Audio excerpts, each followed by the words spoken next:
Bonjour tout le monde! Aujourd'hui, on va monter une picasse, donc une belle petite mouche à saumon qu'on peut évidemment faire plein de variations au niveau de la couleur, au niveau de la grosseur, évidemment, tout dépendant à quel temps de l'année qu'on veut la pêcher. Ça, c'est la classique ici qu'on voit qui est noire et jaune. Souvent, on va utiliser diverses couleurs, tout dépend du temps de l'année. L'orange est très populaire pour les fins de saison. Le picasse bleu, picasse verte, c'est toujours des mouches qui sont à avoir dans notre coffre pour faire un petit peu de variation. Donc en fait, c'est que la mouche, on va la faire aujourd'hui avec du renard de couleur orange. On va se dire qu'on est au mois de septembre.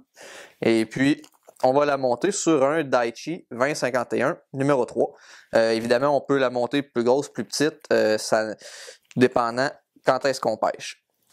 Pour ce qui est des variations de couleurs, on peut très bien utiliser un cristal flash qui va être d'une autre couleur pour fitter avec notre renard.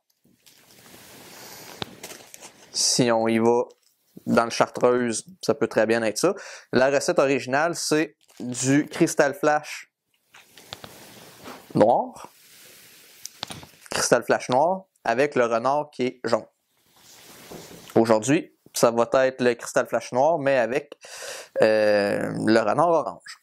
Donc pour commencer, je vais utiliser un Semperfli Nano Silk 18-0, qui est un fil qui est très fin, mais qui est quand même très très solide.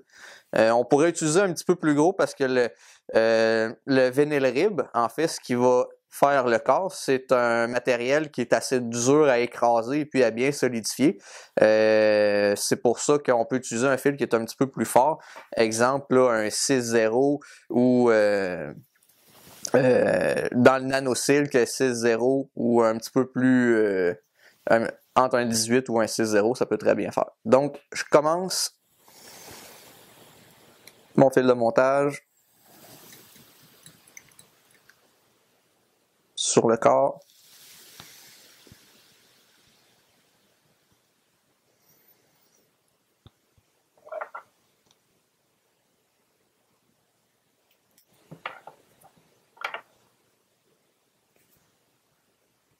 On va commencer par le vinyl rib qui est en fait un espèce de petit lacet de plastique. Ça a un côté plat ainsi qu'un dos rond.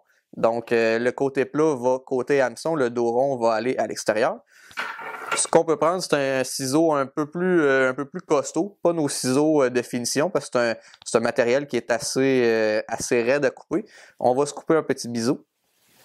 En fait, un biseau assez pointu, donc un biseau assez prononcé.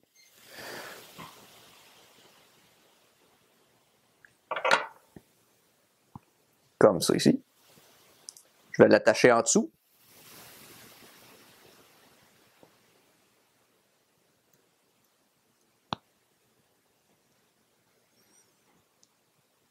Je l'attache en dessous, puis je commence à y donner une petite courbure pour s'en aller sur le dessus. Ça va m'aider à commencer le corps. Il faut que ça soit très bien solide. On peut faire quelques tours supplémentaires. C'est pas très grave.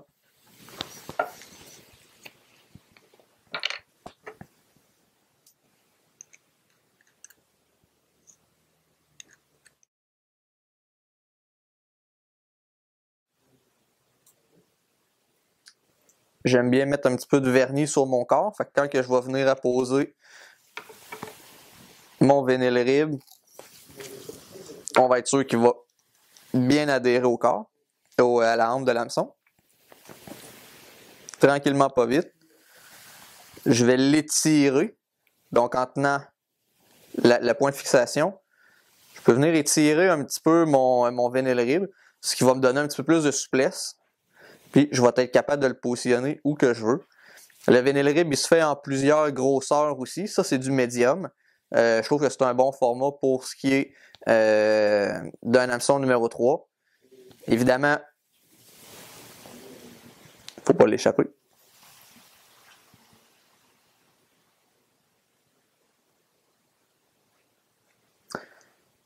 Donc le vinyle rib, si on ferait une grosse mouche, une 1.5, on pourrait prendre du large. Là ici, pour le numéro 3, on va avec le médium. On peut y aller avec une pince à la queue pour le tenir avec nos doigts. L'important, c'est de ne pas l'échapper. Comme que j'ai fait. Quand on n'est pas sûr, on se met un doigt, on prend une pause pour le replacer. Notre doigt vient sécuriser notre montage.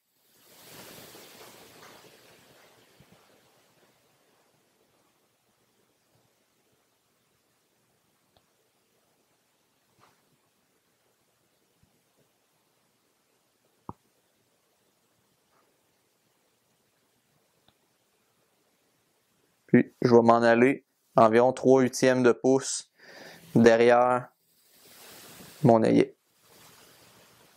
On vient le freiner, on vient l'attacher. Quelques tours en avant, quelques tours en arrière.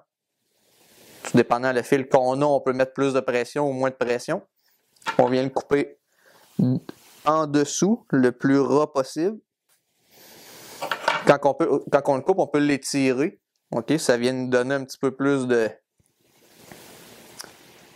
le vinyle rib va s'écraser, il va être un petit peu plus facile à attacher. Donc, on finit de le sécuriser comme ça ici. Donc là, on a un corps qui va être bien droit, bien solide avec de la colle en dessous. Première étape de fait.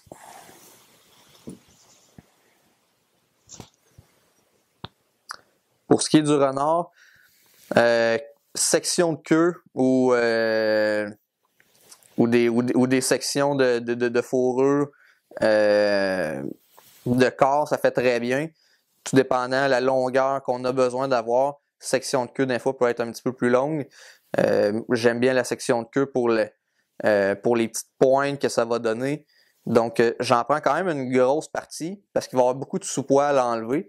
Et puis, les fibres qui sont trop longues aussi, je vais les enlever. Donc, j'en prends un petit peu plus que passé. C'est une mouche numéro 3. C'est quand même une mouche qui, au final, va être assez volumineuse. Une mouche qu'on va utiliser quand il y a assez d'eau. Donc, je tiens mes fibres environ au centre comme ça. Puis là, je vais enlever en pesant très fort mon sous-poil, en pinçant fort. Donc, moi, tout ça, je le veux pas.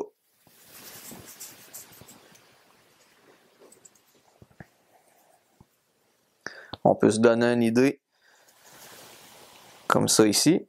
Là, on voit que la grosseur de l'aile fait vraiment mon affaire. Là, c'est juste la longueur qui est un petit peu trop importante. Donc, je vais aller pincer à l'extrémité pour enlever les fibres qui sont trop longues. Comme ça ici. L'aile de la picasse, c'est pas une aile qui dépasse beaucoup. On dépasse rarement l'arrière de la courbure de l'hameçon.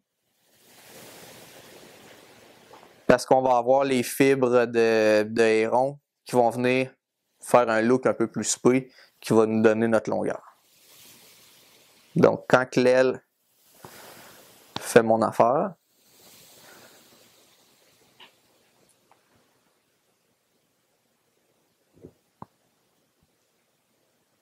je viens faire un tour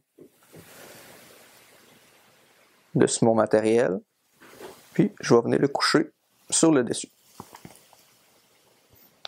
3 petits tours.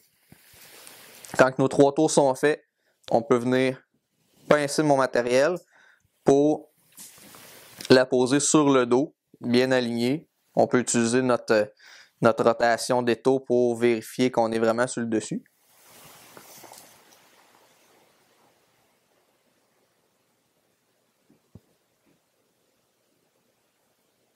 Si je trouve que je suis un peu trop long, c'est le temps de venir pincer et puis d'enlever les matériaux que j'aime un peu moins. Donc on vient sécuriser comme ça ici. On vient couper ras.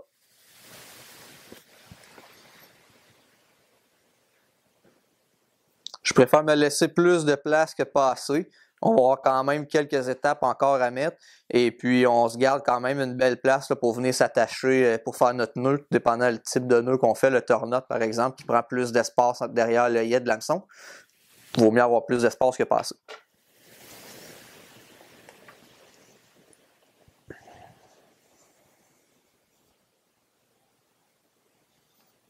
Donc, on continue avec le cristal flash noir, qui était préalablement coupé. J'ai 3 brins que je vais venir pincer et puis attacher sur le dessus.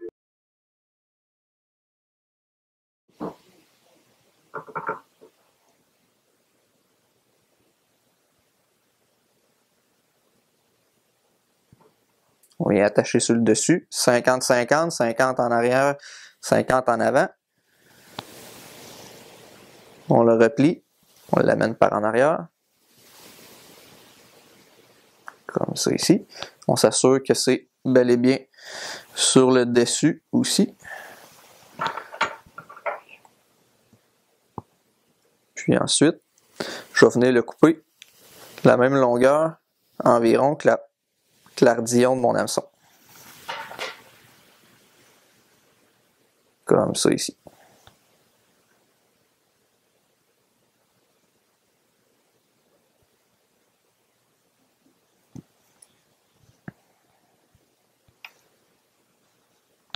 Prochaine étape, renard gris. Ce qui peut être intéressant avec le renard gris, c'est qu'on a la possibilité d'avoir du renard gris qui est teint. Donc on peut agencer nos couleurs, du orange, du mauve, etc. Donc aujourd'hui, on va l'utiliser dans la couleur naturelle.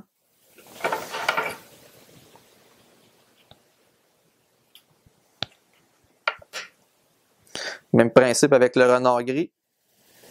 Je pince les pointes, puis je vais venir enlever tout le sous-poil de mon renard.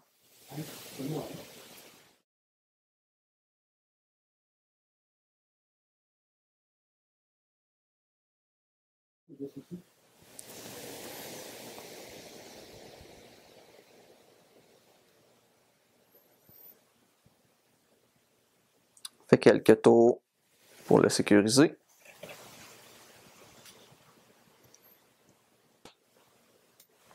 On coupe court.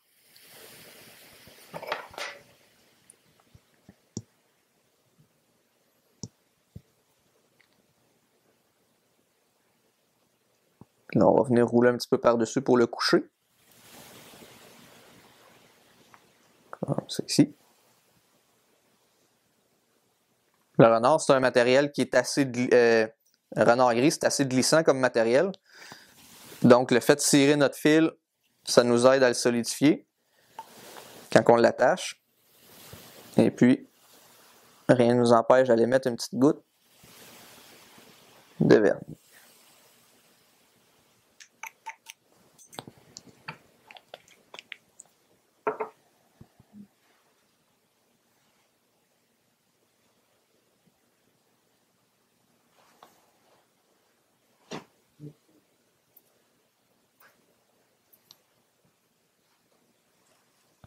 Là, mon aile est un petit peu longue, mais ça va donner un bel effet dans l'eau.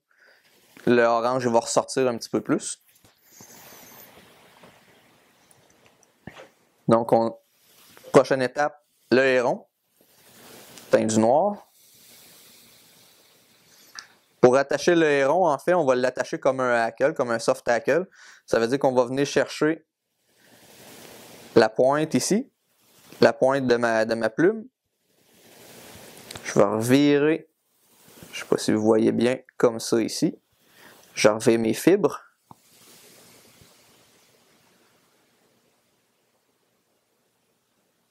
Je vais l'attacher en dessous.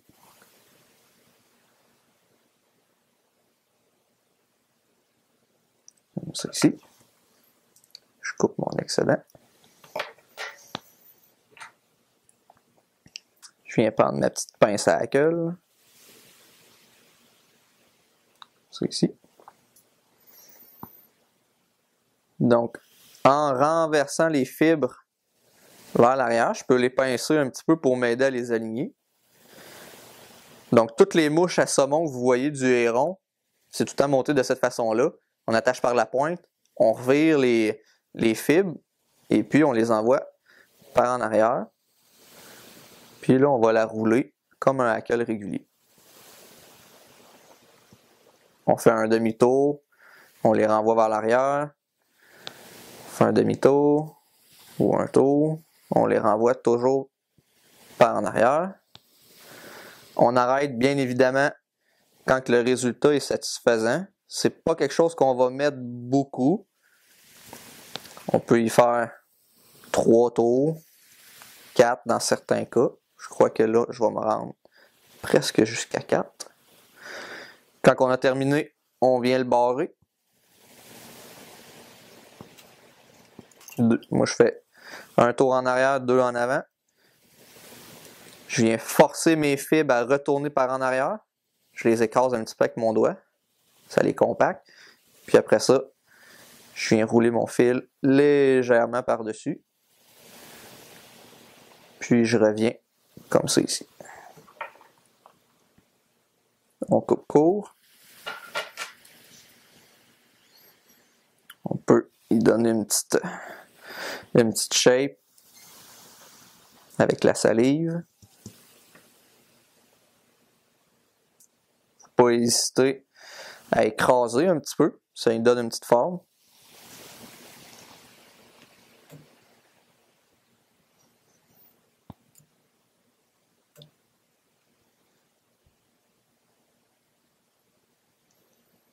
Comme ça ici. Donc ça, c'est bien satisfaisant comme ça. Puis là, on va avoir une belle aile noire qui vient enrober juste à souhait mon orange. Avec ma petite aile de cristal flash et de renard. Donc, on est capable vraiment de distinguer mes étapes. Donc, 2 autres étapes. On y va avec notre plume de faisan argenté. Évidemment, il en existe dans tout plein de couleurs. On peut les varier. On peut varier les couleurs là, autant dans le naturel, dans le chartreuse, dans l'orange. Il y en a tous les goûts. Donc, moi, la plume de faisan argenté, ce que j'ai fait, c'est que j'ai enlevé le bas, la partie qui est un petit peu plus webbée, qui est un petit peu plus... qui a un petit peu plus de froufrou dessus. Celle-là, je l'enlève parce que je sais qu'elle va me nuire, je ne la veux pas sur ma mouche. Et puis, à ce moment-là, j'utilise seulement qu'un côté de la plume. Donc, je la regarde face à moi. Et puis, je vais enlever mon côté gauche parce que je suis droitier. Et puis que ma plume, comme ça ici, je viens chercher l'extrémité.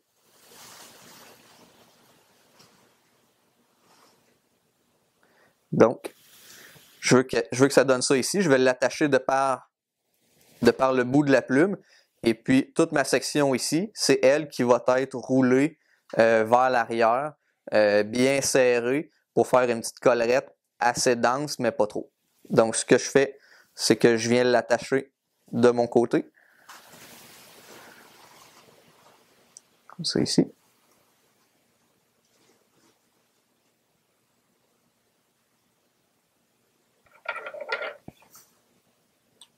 Je coupe l'excédent.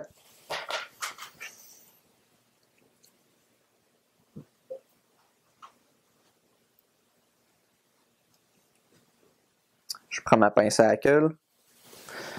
Petite pince à hackle, elle m'aide à ne pas échapper mon rachis en plein montage. Il ne faut pas tirer trop fort. Les premiers tours, le rachis est assez fragile. Donc, tout en peignant vers l'arrière, je fais mes tours. Quand je vais avoir un résultat satisfaisant, je vais la barrer.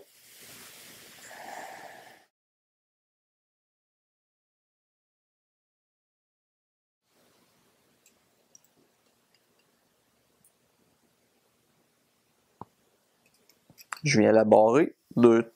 Un tour en arrière, 2 tours en avant. Je rabats vers l'arrière, identique comme ce que j'ai fait avec le héron. Je peux venir faire quelques tours dessus ma fin de faisan. Je coupera. Je regarde si le résultat est beau. Si ça marche pas, il n'y a rien qui m'empêche de reprendre une plume et de refaire quelques tours. Ce que je voulais pas, c'est vraiment la base de la plume là, qui est très, un peu le marabout, là, qui est très, très volumineux. Ça, j'en veux pas. Donc là, ici, on peut lui donner une petite lichée de bave. C'est pas très, très COVID-proof, mais ça donne l'esthétique, voir à quoi qu'elle va ressembler une fois mouillée. Parce qu'on s'entend que la mouche sèche, c'est pas celle-là que le saumon va voir. Une fois mouillée, on veut qu'elle soit belle. Donc, mon faisan est fait. On continue. Dernière étape avec l'œil de Jungle Cock, le coq de Sonora. Donc, ce qu'on veut avec le Jungle Cock, c'est de ne pas attacher sur le rachis. On veut avoir un petit peu de plume pour pas que, quand que je vais attacher ma plume, je veux pas qu'elle roule. Okay? Vous avez déjà eu sûrement ce problème-là, c'est-à-dire que la plume, elle se positionne de travers, puis après ça, on a de la misère à la replacer. Donc là, je vais essayer de vous le montrer. Je vais tenir le bout de mon œil, puis je vais enlever juste quelques fibres par la base, comme ça ici. Puis, je veux avoir un petit peu de matériel, un petit peu de plume, pour l'attacher, pour pas qu'elle roule.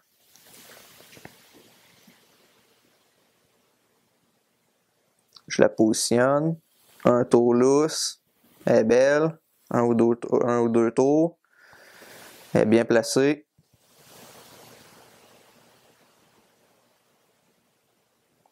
Comme ça.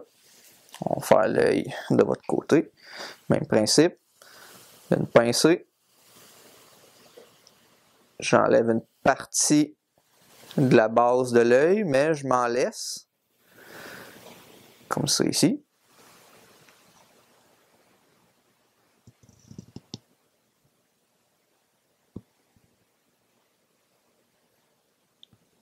Je la positionne.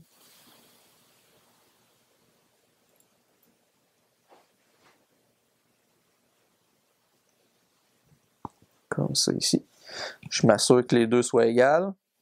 On peut tirer un petit peu sur notre plume. Celle qui est plus longue, celle qui est plus courte.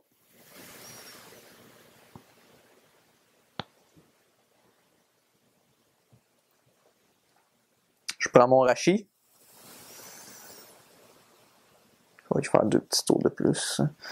Je prends mon rachis, je le renvoie par en arrière. C'est ce qui va barrer mon œil. Ce qui va faire en sorte que mon œil ne pourra jamais bouger. Si mon œil ne bouge pas, ma tête ne se lousse pas. Si ma tête ne se lousse pas, ma mouche ne se défait pas. Donc là, on va avoir une mouche qui va être solide. Je couperai. Comme ça ici.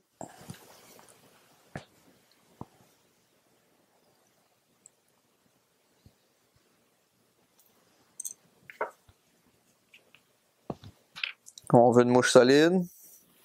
Qu'est-ce qu'on fait? Il y a du vernis.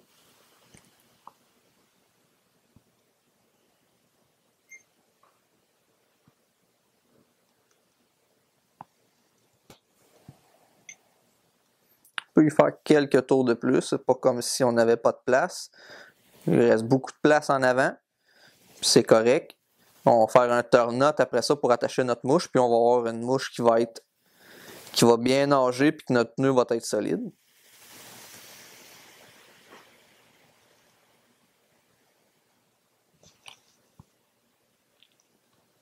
Comme ça ici. On fait notre whip finish.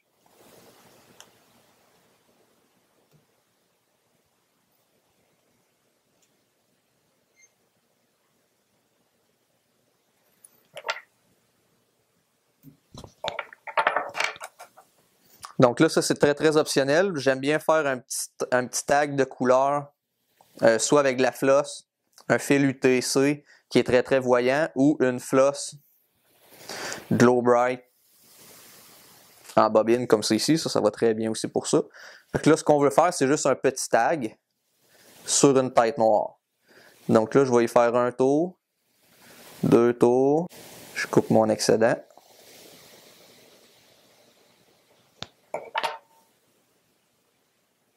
Juste assez pour que mon fil tienne. J'ai fait mon whip finish qui va comporter 2 petits tours. En fait, qui est plus une demi-clé. Ma tête est déjà solide parce que ma tête est faite avec le fil noir. Ça, c'est très esthétique. Comme ça ici. Et puis, pour terminer, on va y faire un petit coating de gel UV pour venir terminer la tête.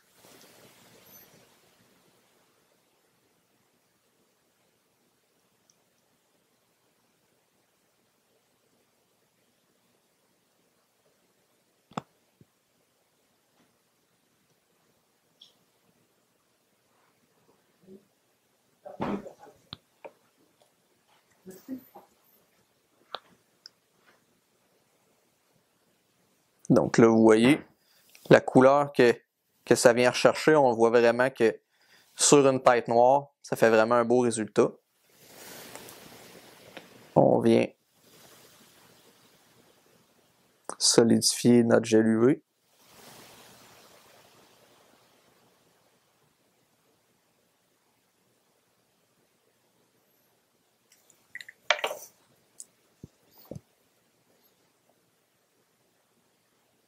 Et voilà. Notre Picasse, mois de septembre, couleur orangée comme ça va être très bon. Le jaune et le noir, celle qui est originale, c'est un bon passe-partout tout au long de la saison. Merci, bonne journée.